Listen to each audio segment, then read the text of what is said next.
আয়াত ৪ মিন ক্বাবলু হুদাল লিন্নাসি ওয়া আনজালাল ফুরকান ইন্নাল্লাযীনা কাফারু বিআয়াতিল্লাহি লাহুম আযাবুন শাদীদ ওয়াল্লাহু আজিজুন যু ইনতিকাম। অনুবাদ: ইতপূর্বে মানুষের জন্য হেদায়েত স্বরূপ আর তিনি ফুরকান নাজিল করেছেন। নিশ্চয়ই যারা আল্লাহর আয়াতসমূহে কুফরি করে তাদের জন্য রয়েছে কঠোর শাস্তি, আর আল্লাহ মহাপরাক্রমশালী, প্রতিশোধ গ্রহণকারী।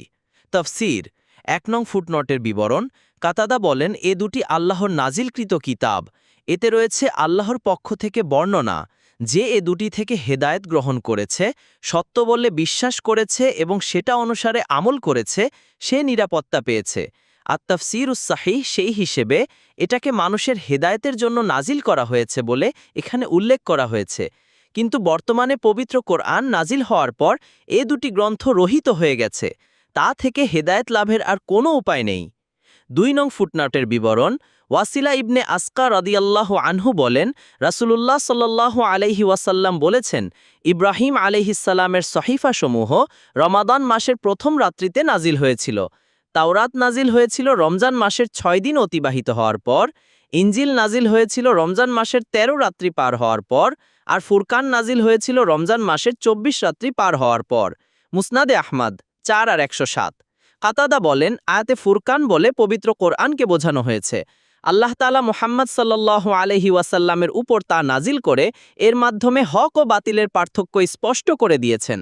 তার হালালকৃত বস্তুকে হালাল এবং হারামকৃত বস্তুকে এর মাধ্যমে হারাম ঘোষণা করেছেন।